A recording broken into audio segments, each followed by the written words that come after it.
Mwaramutse mwese, ndabashimira ko mwaje muri iki kiganiro cy'ingenzi.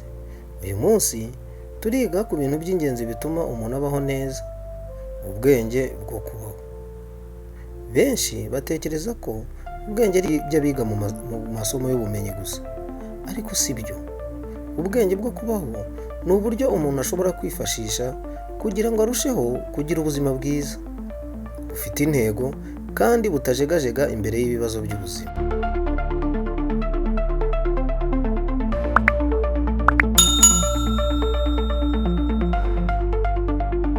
Ubwenge bwo kubaho ni iki? Ubwenge bwo kubaho ni ubushobozi bwo gufata ibyemezo byiza, kumenya gutandukanya ikibi n'icyiza, kwihangana mu bihe bikomeye no kubana n'abandi neza.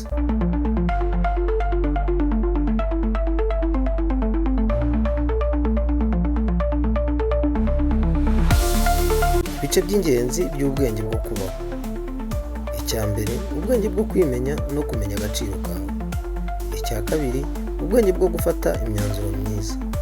Icya gatatu, ubwenge bwo kubaho guhangana n'ingorane n'ibibazo. Icya kane, ubwenge bwo kubana n'abantu.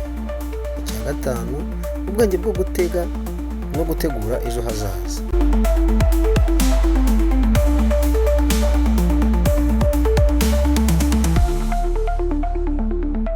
Ubwenge bwo kwimenya no kumenya agaciro kawe. Urugero, hari abantu bagerageza kwishushanya n'abandi kuko batizeye agaciro kabo. Ariko niba uzi icyo ushoboye, ntushobora kwigana abandi, ahubwo uriteza imbere. Icyo wakora, menya imbaraga zawe n'intege nke zawe, irinde gushaka gushimisha buri wese. Ubwenge bwo gufata imyanzuro myiza. Urugero, umusore ushaka kwiga ariko inshuti ze zikamushora mu bidafite umumaro, naramuka atitondeye imyanzuro afata, ashobora kubura ahazaza he. Icyo wakora, tekereza ku ngaruka z'ikintu mbere yo kugira gufata umwanzuro. Ntugafate imyanzuro ushingiye ku marangamutima gusa. Ubwenge bwo guhangana n'ibibazo n'ingorane. Urugero, hari igihe wumva ubuzima bukugoye, nk'iyo wabuze akazi, watsinzwe ishuri, cyangwa ukomeretse mu rukundo.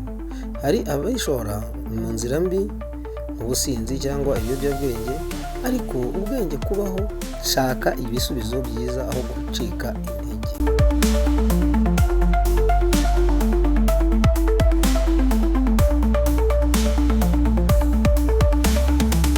Icyo wakora, kubana n'ibibazo bisaba kwihangana no kumenya ko buri kibazo gifite igisubizo.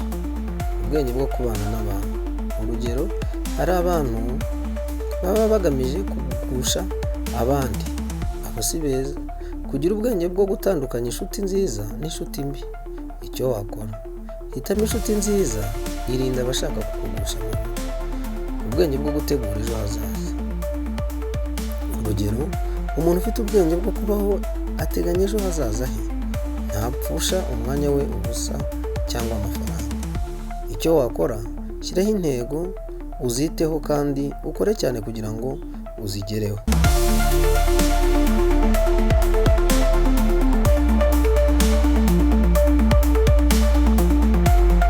Icyo ubwenge bwo kubaho bugufasha. Icya mbere, bukurinda gufata imyanzuro mibi, bugufasha kubana neza n'abandi, bugufasha kugera ku nzozi zawe, bugufasha kutagwa mu mitego y'ubuzima.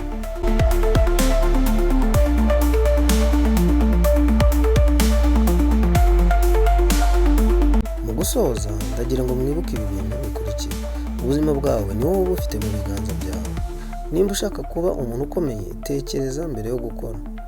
Irinde ibintu byose bitagufasha kugera ku nzozi zawe. Shyira imbere ubwenge aho gushyira imbere amarangamutima yawe.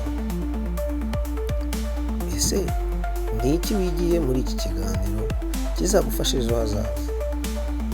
Ubuzima bwawe bwaba bwiza, ni wowe ukwiriye guhitamo uko buba bwiza.